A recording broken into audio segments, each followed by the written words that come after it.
তো দেখেন, algorithm, flow chart, এই দুটা জিনিস খুব ভালোভাবে আপনাদের বুঝতে হবে, তাহলে এই চ্যাপ্টার অঙ্কগুলো পারবেন। আর এই অঙ্কগুলো ধারাবাহিকভাবে আপনাদের করতে হবে, বুঝতে পারছেন? ধারাবাহিকভাবে আপনাদের প্রত্যেকদিন প্র্যাকটিস করতে হবে। যদি প্র্যাকটিস করেন তাহলে এগুলো মনে থাকবে, না হলে কিন্তু সব বিলা খেয়ে ফেলবে। ঠিক আছে? হুম। আচ্ছা, যাই হোক, দেখেন অ্যালগরিদম, ফ্লো চার্ট। অ্যালগরিদম কি জিনিস আমি সংজ্ঞার আগে আপনাদেরকে অ্যালগরিদম সহজ ভাষায় বোঝাই। অ্যালগরিদম হলো কোন একটা সমস্যা আপনি সমাধান করবেন, কিন্তু ধাপে ধাপে, স্টেপ বাই স্টেপ। ধরেন আপনি বাসায় চা বানাবেন, চা বানানোর জন্য কি করতে হবে? আপনাকে পানি নিতে হবে, গরম করতে হবে, পাতি দিতে হবে, তারপরে সর্বশেষ প্রসেস হলো চা, চিনি দিবেন, খাবেন, তাই না? এই যে ধাপে ধাপে কাজগুলো করবেন, সেটাই হইলো অ্যালগরিদম। আর এইটারই একটা চিত্রভিত্তিক পদ্ধতি হইলো ফ্লোচার্ট। আমি বারবার খালি চায়ের উদাহরণ দিই, আপনারা হ্যাঁ এটাই চা বাদেও কিন্তু অন্য অনেক ধরনের উদাহরণ আছে। আপনি বাজারে যা বাজার করবেন, বাজারে যাইতে হলে কি করতে হবে? আপনাকে বাসা থেকে বের হইতে হবে, যে কোনো একটা যানবাহনে করে যাবেন অথবা হাইটে হাইটে যাইতে হবে। বাজারে যায় আপনি পরিষ্কার পরিচ্ছন্ন সবজি অথবা যে জিনিসটা আপনি কিনতে চাচ্ছেন সেই জিনিসটা আপনার নিতে হবে, তারপরে মূল্য পরিশোধ করে বাসায় আসবেন। এই যে প্রত্যেকটা কাজ আপনি স্টেপ বাই স্টেপ করবেন, সেটাকেই যদি আপনি একটা খাতার ভিতরে লেখেন, স্টেপ 1, স্টেপ 2, স্টেপ 3। স্টেপ 1 আমি বাসা থেকে বের হবো, স্টেপ 2 আমি পায়ে হেঁটে গাড়িতে অথবা যে কোনো একটা যানে করে বাজারে যাব, স্টেপ 3 আমি যাই ওইখানে একটা সবজি, একটা খাবার, একটা জিনিস আমি দেখা চুজ করবো, আমি আমার বুদ্ধি দিয়ে জ্ঞান দিয়ে অ্যানালাইসিস করবো জিনিসটা ভালো না খারাপ, তারপরে আমি এটা কিনবো, টাকা দিব, পরে বাসায় এসে ফিরে আসবো। যে এই যে প্রসেসিংটা করলেন, আপনি যে একটা সমস্যা সমাধান করলেন, বাজার করে একটা সমস্যা আপনি সমাধান করলেন, এইটা যে ধাপে ধাপে করলেন সেইটাকেই বলা হয় অ্যালগরিদম। বুঝতে পারছেন? আর এইটাকে যখন আপনি একটা চিত্রের মাধ্যমে করবেন, সেটা হয়ে যাবে কি? Flow chart. তো দেখেন, অ্যালগরিদম কি জিনিস? কোনো একটি নির্দিষ্ট সমস্যা সমাধানের জন্য যুক্তিসম্মত সসীম সংখ্যক পর্যায়ক্রমিক ধারা বর্ণনাকে একত্রে অ্যালগরিদম বলা হয়। এখানে কিছু বোঝার আছে। অ্যালগরিদমের ক্ষেত্রে আপনাকে একটা জিনিস মাথায় রাখতে হবে, কোন একটি নির্দিষ্ট সমস্যা হইতে হবে, যুক্তিসম্মত হইতে হবে এবং কি সসীম হইতে হবে। একটা পর্যায়ে যায় শেষ হবে এমন একটা সমস্যা আপনাকে চুজ করতে হবে। পর্যায়ক্রমিক ধারা ধাপে ধাপে বর্ণনা করবেন, সেটাকে কি বলা হয়? অ্যালগরিদম বলা হয়। বুঝতে পারছেন? হ্যাঁ। অ্যালগরিদম কেন করা হয়? অ্যালগরিদম করা হয় কোন একটা প্রোগ্রাম করার আগে সেই প্রোগ্রামটা ভালোভাবে বোঝার জন্য, অ্যানালাইসিস করার জন্য, বোঝার জন্য আপনাকে কি করতে হয়? অ্যালগরিদম অথবা ফ্লোচার্ট দুইটাই করতে হয়। বুঝতে পারছেন? অ্যালগরিদম কি? আমি আরো সুন্দরভাবে বলতেছি, অ্যালগরিদম হলো কোন একটা সমস্যা সমাধান করবেন ধাপে ধাপে, step by step. Clear? Just খালি আমরা নর্মালি লাইন বাই লাইন লেখা যাইতাম, এইখানে জাস্ট খালি ধাপে ধাপে লিখতে হবে। ধাপ 1 শুরু, ধাপ 2 গ্রহণ, ধাপ 3 প্রসেসিং, এরকম। বুঝতে পারছেন? ক্লিয়ার? হ্যাঁ। তো চলেন আমরা পরবর্তী পেজে যাই। তো অ্যালগরিদম তৈরির শর্তসমূহ। অ্যালগরিদম তৈরি করতে গেলে আপনাকে কিছু শর্তের ভিতর দিয়ে যাইতে হবে। সেই শর্তগুলো হলো, একটা অ্যালগরিদম যখন তৈরি করবেন তখন আপনাকে স্পষ্টভাবে ইনপুট এবং আউটপুট নির্ধারণ করে দিতে হবে। বুঝতে পারছেন? একটা সমস্যা আপনি সমাধান করবেন, সেটার ইনপুট দিতে হবে না আপনাকে। ধরেন আপনি দুটি সংখ্যা যোগ করবেন, 5টি সংখ্যা যোগ করবেন, গড় বের করবেন, তো আপনাকে আগে কি করতে হবে? সংখ্যা দুটো ইনপুট নিতে হবে, সংখ্যা দুটো আপনাকে চিনতে হবে, তাই না? আর আপনি যে যোগ করবেন, যোগটা তো আপনাকে প্রসেসিং প্রক্রিয়ার ভিতরে করে দেখাইতে হবে, তাই না? মানে এমন একটা সমস্যা নিতে হবে যেটা কি ইনপুট হবে এবং একটা পর্যায়ে যায় সেটার ফলাফল পাওয়া যাবে। ঠিক আছে? তারপর দেখেন, অ্যালগরিদমের প্রত্যেকটা ধাপ স্পষ্টভাবে হইতে হবে। আপনি ধাপ যে লিখবেন, প্রত্যেকটা ধাপ স্পষ্ট হইতে হবে। অনেক ঘুরায় পেঁচায় কথা লিখলে হবে না, স্পষ্টভাবে সুন্দরভাবে লিখতে হবে, যাতে সাধারণ মানুষ দেখে বুঝতে পারে যে আপনি এখানে কি করছিলেন। বুঝতে পারছেন বিষয়টা? যে নর্মালি অ্যালগরিদম ফ্লোচার্ট কেন করা হয়? অ্যালগরিদম ফ্লোচার্ট করা হয় একটা প্রোগ্রাম যখন আপনি করবেন, করার পরে সাধারণ মানুষ সেটা দেখে বুঝবে না। বুঝবে? প্রোগ্রামিং যখন করবেন, প্রোগ্রামিং ল্যাঙ্গুয়েজ আলাদা একটা ভাষা, সেই ভাষা যখন আপনি করবেন সাধারণ মানুষ বুঝবে না। তো এই সাধারণ মানুষকে বোঝানোর জন্য আপনি একজন ডেভেলপার, তো আপনার কাছে একজন ক্লায়েন্ট আসছে, আইসা বলছে আমাকে একটা সফটওয়্যার বানায় দাও, একটা কাজ করে দাও, একটা সমস্যা সমাধান করে দাও। তো আপনি এখানে বলছেন যে আমি এই সমস্যাটা সমাধান করতে চাই, সে আপনাকে প্রোগ্রাম করে দিলে আপনি এটা বুঝবেন? যেহেতু আপনি প্রোগ্রামার না, আপনি বুঝবেন না, তো আপনাকে একটা সহজ ভাষায় বুঝাইতে হবে না? সেই সহজ ভাষাটাই হলো কি? অ্যালগরিদম। তো এমন ভাষায় বুঝাইতে হবে যাতে সাধারণ মানুষ দেখে সেটা কি করতে পারে? বুঝতে পারে। আচ্ছা, সসীম সংখ্যক হইতে হবে, ধাপে ধাপে হইতে হবে, যেটা সংজ্ঞার ভিতরে আছে। অসীম কোনো সমস্যা হওয়া যাবে না। অ্যালগরিদম ব্যাপকভাবে প্রয়োগ উপযোগী হইতে হবে। অ্যালগরিদমে কোনো কম্পিউটার কোড থাকা যাবে না। এই ভুলটা আমরা ম্যাক্সিমাম ক্ষেত্রে দেখি, কলেজের স্যাররাও করে এরকম, যে অ্যালগরিদমের ভিতরে প্রোগ্রামিং কোড ব্যবহার করে। বুঝতে পারছেন? কিছু কিছু জায়গায় কোডগুলো ব্যবহার করে, তো এটা সম্পূর্ণ ভুল হয় না, কিন্তু শর্তের ভিতরে এটা পড়ে না। না দেওয়াই উত্তম, না দেওয়াই কি ভালো। অ্যালগরিদমের সুবিধা হলো এটি একটি ধাপ ভিত্তিক উপস্থাপনা, ফলে সহজভাবে প্রোগ্রামের উদ্দেশ্য বোঝা যায়। প্রোগ্রামটা আসলে কোন ধরনের প্রোগ্রাম সেটা আপনি অ্যালগরিদম দেখলে সাথে সাথে বুঝতে পারবেন। হ্যাঁ, তারপর দেখেন একটি অ্যালগরিদম একটি নির্দিষ্ট পদ্ধতি ব্যবহার করা হয়। একটি অ্যালগরিদম একটি নির্দিষ্ট পদ্ধতি ব্যবহার করা হয়, কোনো ক্রিটিক্যাল কোনো কিছু ব্যবহার করা হয় না, একটা সহজ নির্দিষ্ট পদ্ধতি ব্যবহার করা হয়। এই সুবিধাগুলো আপনারা পড়বেন, ঠিক আছে? তো চলেন। হ্যাঁ, সোহানি আমাদের গ্রুপে আছে, কবে ওর গ্রুপ থেকে রিমুভ করে দিছি। দেখেন, আমরা একটা সমস্যা সমাধান করব, সেটা কিসের মাধ্যমে? অ্যালগরিদমের মাধ্যমে। তো অ্যালগরিদম সাধারণত দুইভাবে করা যায়, বাংলাতেও করতে পারেন, ইংলিশেও করতে পারেন। অনেক জায়গায় ফুল ইংলিশে করায়, কিন্তু পরীক্ষার হলে বাংলায় দেয়, পোলাপান বুঝতে পারে না। তো আপনাদের উচিত কি, দুইভাবেই করা, বাংলাতেও প্র্যাকটিস করবেন, ইংরেজিতেও প্র্যাকটিস করবেন। বাংলা ইংরেজি দুটাই খুবই সহজ, অনেক কঠিন কিছু না। বাংলায় লিখতে গেলে আপনাকে ধাপ 1 লিখতে হবে, আর ইংলিশে লিখলে আপনাকে লিখতে হবে কি, স্টেপ 1। হ্যাঁ, তাহলে ধাপ 1 শুরু করো। দুটি সংখ্যার গড় নির্ণয়ের অ্যালগরিদম করতেছি আমরা। দুটি সংখ্যার কি নির্ণয় করব? গড় নির্ণয় করব। তো গড় নির্ণয় করার জন্য আমাদের দুটি সংখ্যা অবশ্যই প্রয়োজন। সেই জন্য আমরা ধাপ 1 কে আমরা কি লিখছি, শুরু করো। ধাপ 2, এ ও বি এর মান গ্রহণ করো। যেহেতু দুইটা সংখ্যা, সেই দুইটা সংখ্যা আমাদের উল্লেখ করা নাই, সেজন্য আমরা দুইটা সংখ্যা কি করছি, ধইরা নিছি। A B x Y Z, যে কোনো দুইটা অ্যালফাবেট ধইরা নিছি আমরা, বুঝতেছেন? তাহলে আমরা শুরু করো বললাম, প্রোগ্রামকে বললাম যে আমরা এখান থেকে শুরু হইলো। ধাপ 1 শুরু, ধাপ 2 এ বি এর মান গ্রহণ বা গ্রহণ করো। ধাপ 3, এখানে এ বি জি এ নামক একটা কি দেওয়া হয়েছে, একটা কি শব্দ ব্যবহার করা হয়েছে না, এবিজি মানে হলো অ্যাভারেজ। আমাদের এই ধরনের প্রোগ্রাম যখন মানে অ্যালগরিদম করব, ফ্লোচার্ট করব, তখন আমাদের এই যে ফলাফল যেটা, সেই ফলাফলকে একটা মেমোরি কার্ডের ভিতরে রাখতে হবে, একটা পাত্রে রাখতে হবে, বুঝতে পারছেন? সেই পাত্রটা আমাদের নির্ধারণ করতে হবে, যে কোনো একটা অক্ষর হইতে পারে, যে কোনো একটা শব্দ হইতে পারে, বুঝতেছেন তো? তো আমরা এখানে যেহেতু গড় নির্ণয় করতেছি, গড়ের ইংরেজি অ্যাভারেজ, এই জন্য আমরা এভিজি এই শর্টকাটটা ব্যবহার করছি। এভিজি মানে অ্যাভারেজ। অ্যাভারেজ নামক একটা পাত্রের ভিতরে আমরা কি করছি, গড় নির্ণয়ের যে প্রসেসটা সেটা আমরা করছি। গড় নির্ণয় করতে হলে আমাদের কি করতে হয়, গড় নির্ণয় করতে হলে আমাদের দুটা সংখ্যাকে কি করতে হয়, যোগ করতে হয়। গড় নির্ণয় করতে হলে কি করতে হয়, দুটা সংখ্যাকে যোগ করতে হয়। এ প্লাস বি, দুটা সংখ্যা আমরা যোগ করলাম। যোগ করার পরে যে কয়টা সংখ্যা যোগ করলাম, সেই কয়টা সংখ্যাকেই কি করতে হবে, সংখ্যা দ্বারা ভাগ করতে হবে।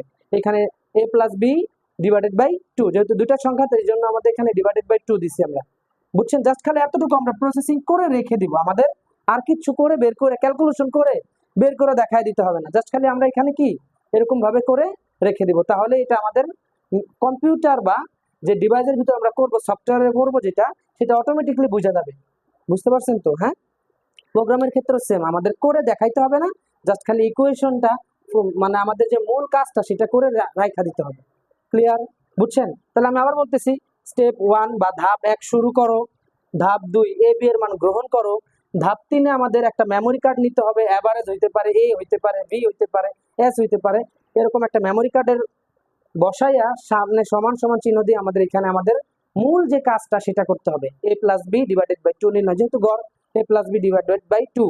ক্লিয়ার, বুঝছেন এতটুকু? এবার আমরা এটা কি আমাদের ফলাফল না, ফলাফলটা রাখছি কোথায় বলেন তো?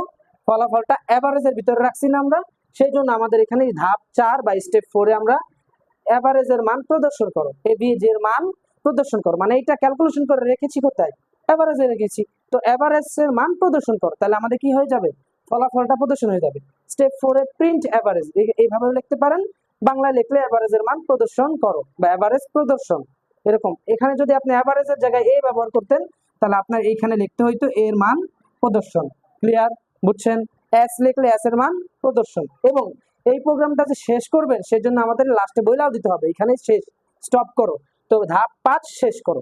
ক্লিয়ার, বুঝছেন অ্যালগরিদম কি জিনিস? হ্যাঁ, তাহলে চলেন আমরা একটু ফ্লো চার্টটা দেখি। ফ্লো চার্টও খুব সহজ জিনিস।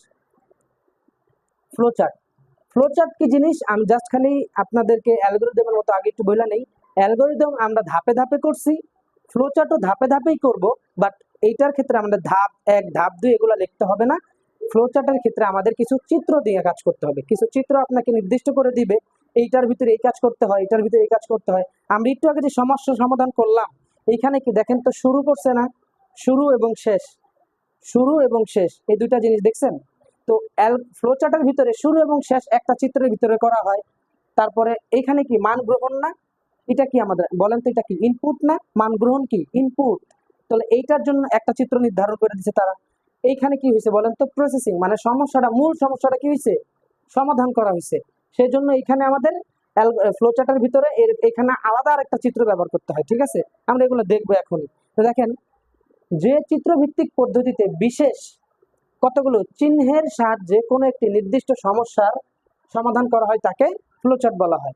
এক কথায় অ্যালগোরিদমটা ধাপে ধাপে করছি, এইটা কিছু চিত্রের মাধ্যমে করবে। ঠিক আছে, তো এই চিত্রগুলো আমাদের আগে চিনতে হবে। ফ্লোচার্ট তৈরির বৈশিষ্ট্য, ফ্লোচার্ট তৈরির নিয়মাবলী এখানে আছে। দেখেন, প্রতিটি ফ্লোচার্টে অবশ্যই একটি শুরু এবং শেষ থাকতে হবে। অ্যালগোরিদমের ভিতরে এটাই ছিল, প্রতিটি অ্যালগোরিদমে কি শুরু এবং শেষ থাকতে হবে। নিয়ন্ত্রণ প্রবাহ অবশ্যই টপ থেকে শুরু হবে। নিয়ন্ত্রণ প্রবাহ মানে আমরা যে ফ্লোচার্টটা করব সেটা উপর থেকে কি হবে, নিচে আসতে হবে, উপর থেকে নিচে হবে। নিচ থেকে উপরে উঠতেছে এমন কোনো ফ্লোচার্ট করা যাবে না। তারপর নিয়ন্ত্রণ প্রবাহ অবশ্যই বটম থেকে শেষ হবে, বটম মানে নিচে শেষ হবে। এই প্রচলিত চিহ্ন বা প্রতীক ব্যবহার করে ফ্লোচার্ট তৈরি করতে হবে। এমন কোনো ক্রিটিক্যাল কোনো চিত্র ব্যবহার করা যাবে না, যেগুলো আমরা এই চ্যাপ্টারে শিখবো সেগুলোই ব্যবহার করে করতে হবে। তারপর দেখেন, প্রতিটি চিহ্ন তীর চিহ্ন দিয়ে নিয়ন্ত্রণ প্রবাহ দেখায় দিতে হবে। মানে আপনি যে উপর থেকে প্রোগ্রামটা করতে মানে ফ্লোচার্ট করতেছেন, সেটা উপর থেকে কোথায় যাচ্ছে, নিচে যাচ্ছে, উপরে যাচ্ছে, ডানে বামে যাচ্ছে, সেটার জন্য এরকম তীর চিহ্ন ব্যবহার করতে হয়। আমরা একটু পরে দেখবো, এরকম তীর চিহ্ন দিয়ে দেখাই দিতে হবে যেটা নিচে নিচে আসতেছে। আপনারা তো ইংরেজিতে করছেন, ফ্লোচার্ট করছেন না? ইংরেজি করেন না এখনো? করবেন সামনে। আচ্ছা, রিল্যাক্স, এমনি চিল্লাই ওঠেন কেন? ফ্লোচার্ট করেন নাই, করছেন তো অবশ্যই। হ্যাঁ, তাহলে ফ্লোচার্টে কোনো প্রোগ্রামিং ভাষা ব্যবহার করা যাবে না। একই কথা অ্যালগোরিদমের ভিতরে ছিল, প্রোগ্রামিং ভাষা ব্যবহার করা যাবে না। তারপর দেখেন, এইটা সবচেয়ে বেশি গুরুত্বপূর্ণ 7 নম্বর পয়েন্ট আমি লাল করে রাখছি, সেটা হইলো যে দেখেন, তীর চিহ্ন দাঁড়ানো চিহ্ন বা প্রতীকগুলো ছোট বড় হলে ক্ষতি নাই, তবে আকৃতি সঠিক থাকতে হবে। আমাদের যে নির্দিষ্ট কিছু চিত্র শিখাবে একটু পরে বা আপনারা দেখবেন, সেই চিত্রগুলা কি হইতে হবে, বড় হইলে কোনো সমস্যা নেই, কিন্তু আকৃতি সবগুলা ঠিক রাখতে হবে। আপনি বড় করে এ লিখলে এটা এই হবে, কিন্তু যদি এরকম এরকম ভাবে লেখেন এটা এ হবে, হবে না। এটাই এখানে কথাটা বুঝাইতে চাইছি, বুঝছেন? আচ্ছা, চলেন আমরা এটার চিত্রগুলো দেখি। ফ্লোচার্ট দুই ধরনের, একটা হলো সিস্টেম ফ্লোচার্ট আর একটা প্রোগ্রাম ফ্লোচার্ট। আমরা প্রোগ্রাম ফ্লোচার্টই করতেছি এখন। দেখেন, ফ্লোচার্ট তৈরি করতে গেলে আপনাদের কি কি প্রতীক চিনতে হবে সেগুলো এখানে আছে। এই যে গোল একটা জিনিস দেখতেছেন না, ডিমের মতন, হ্যাঁ, এই ডিমের মতন এটাকে বলা হয় ওভাল।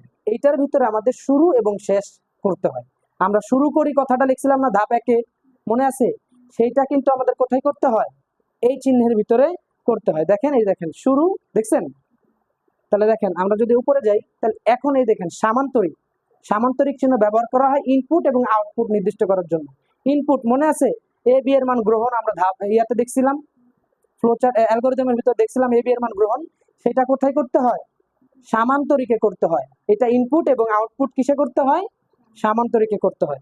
তারপরে যদি আমরা উপরে যাই, দেখেন আয়তক্ষেত্র। আয়তক্ষেত্র কি জিনিস, আয়তক্ষেত্রের ভিতরে প্রক্রিয়া করতে হয়, মানে আমাদের মূল যে সমস্যাটা থাকে সেই সমস্যাটা কি করতে হয়, সমাধানের জন্য যে প্রসেস, যে প্রক্রিয়া, যে ম্যাথটা করতে হবে, সেটা কোথায় করতে হবে, আয়তক্ষেত্রের ভিতরে করতে হবে। এই তিনটা এখন পর্যন্ত আপনাদের মানে এখন আমরা এই তিনটা দিয়ে অঙ্ক করব। আর পরবর্তীতে যে দুইটা আছে এবং এই তিনটা এবং এটা এই তীর চিহ্ন, এখন আমরা এই চারটা দিয়ে অঙ্ক করবো। আর এই যে তীর এবং বৃত্ত, এই দুটো এখন আমি বলতেছি, তবে এখন আজকের ক্লাস এগুলো আপনারা দেখতে পাবেন না। হীরক, হীরক দিয়ে কি করা হয়, অনেক ধরনের সমস্যা আছে যেগুলো আমাদের সিদ্ধান্ত নিতে হয়। যেমন চা বানানোর কথাটা আপনাদের শুরুতে বললাম না, চা বানানোর ক্ষেত্রেও আপনাকে হীরক ব্যবহার করতে হইতে পারে, না হইতে পারে কি হবে। যেমন পানি যদি 100 ডিগ্রি সেলসিয়াসে গরম না হয়, তাহলে ওটার ভিতরে পাতি দেওয়া যাবে না। তো রোবটকে যখন আপনি এগুলো বুঝাবেন, তখন রোবট চেক করবে এসা পানি কি 100 ডিগ্রি সেলসিয়াসে গরম হয়েছে। এখানে কি প্রশ্ন, কি একটা প্রশ্ন উত্তর কয়টা হইতে পারে, দুইটা। একটা হলো হয়েছে হ্যাঁ, আর একটা হলো না। যদি হয়ে থাকে তাহলে একটা ফলাফল হবে, যদি না হয়ে থাকে তাহলে আরেকটা ফলাফল হবে, বুঝছেন? তো হীরক হলো শর্ত বা সিদ্ধান্ত নেওয়ার জন্য ব্যবহার করা হয়, আর বৃত্ত হইলো শাখা যুক্ত করার জন্য। আমরা অনেকগুলা ফ্লোচার্ট যখন করব, শাখা যুক্ত করার জন্য আমাদের এই বৃত্তটা ব্যবহার করতে হয়। আমরা যখন অঙ্কে যাব তখন এটা খুব ভালোভাবে বুঝতে পারবেন। কোনো রেস্ট নাই। আচ্ছা দেখেন, আমি আবার বলতেছি, শুরু এবং শেষের জন্য ডিম্ব অথবা ওভাল, মানে যা আপনারা বলেন ওভাল। সামান্তরিকের জন্য আমাদের মানে ইনপুট এবং আউটপুটের জন্য কি ব্যবহার করতে হবে, সামান্তরিক। প্রসেসিং মূল অঙ্ক যেটা আপনি বলা হয়েছে সেটা করবেন কোথায়, আয়তক্ষেত্র। হ্যাঁ, আয়তাকারের ভিতরে করতে হবে। তারপরে প্রবাহের দিক কোন দিকে যাচ্ছে, আমাদের ম্যাথটা কোন দিকে যাচ্ছে সেটার জন্য আমাদের এই তীর চিহ্ন ব্যবহার করতে হবে। চলেন তাহলে আমরা একটা সমস্যা সমাধান করি। একটু আগে যেটা অ্যালগরিদম করলাম সেটারই একটা ফ্লোচার্ট। দেখেন, দুটি সংখ্যার গড় নির্ণয়ের একটি ফ্লোচার্ট। দুটি সংখ্যার গড় নির্ণয়ের ফ্লোচার্টের ক্ষেত্রে আমরা কি করব, শুরু করো কোথায়, ডিম্বকের ভিতরে করব, ওভালের ভিতরে করব। এ বি এর মান গ্রহণ, এ বি এর মান গ্রহণ করব কোথায়, আয়তক্ষেত্রের ভিতরে, সামান্তরিকের ভিতরে। এবং প্রসেসিং দেখেন, average is equal to a plus B divided by 2। এই কাজটা আমরা কোথায় করছি, আয়তক্ষেত্রের ভিতরে। ক্লিয়ার, বুঝতে পারছেন? যত ধরনের প্রসেসিং আছে আমরা এটার ভিতরে করব। শুরু এবং শেষ সামান্তরিক, ইনপুট এবং আউটপুট সামান্তরিক, শুরু এবং শেষ ডিম্বক বা ওভাল, আর প্রসেসিং হবে আয়তক্ষেত্রের ভিতরে। ক্লিয়ার, বুঝছেন? তো চলেন আমরা কিছু অঙ্কে যাই। তো দেখেন, এই চ্যাপ্টারের ভিতরে আমরা কত ধরনের ফ্লোচার্ট করব। এই চ্যাপ্টারের ভিতরে আমরা এই 4 ধরনের ফ্লোচার্ট করব। একটা হলো সরল অনুক্রম, নির্বাচন অনুক্রম, পুনরাবৃত্ত, আর হলো জাম্প। আমরা আজকে সরল অনুক্রমের অঙ্কগুলো করব, যেগুলো সবচেয়ে বেশি সহজ, খুবই সোজা বাংলায় একেবারে পানির মতন, যেগুলো জাস্ট খালি আপনি সাজায় লিখবেন আর অঙ্ক হয়ে গেছে। বুঝতে পারছেন? তো আর এই যে দেখেন, আমরা হিরক ব্যবহার করব। এখানে শর্ত যখন থাকবে তখন হিরক ব্যবহার করব। লুপ, একটা শর্ত বারবার কন্ডিশন চেক দিতে হইতে পারে আমাদের, বারবার পানি গরম হয়েছে, হয় নাই, ওয়েট করো, আবার 5 মিনিট পরে এসে আবার চেক দাও, ওয়েট করো। এরকম ভাবে বারবার যখন শর্ত আপনি বারবার শর্ত চেক করবেন, তখন আমাদের কি করতে হবে, পুনরাবৃত্তি, যেরকম এই চিহ্ন ব্যবহার করতে হবে। আর জাম্প হলো যখন কন্ডিশন সত্য হয়ে যাবে তখন ফলাফল প্রদর্শন করে দিবে, এই এই ঘরে ঢুকবে না, পরবর্তী ঘর দিয়ে বের হয়ে যাবে। এটা হলো জাম্প। আমরা এই 4 ধরনেরই ফ্লোচার্ট করব। তো আজকে আমরা সরল অনুক্রমের অঙ্কগুলো করব, ঠিক আছে? চলেন।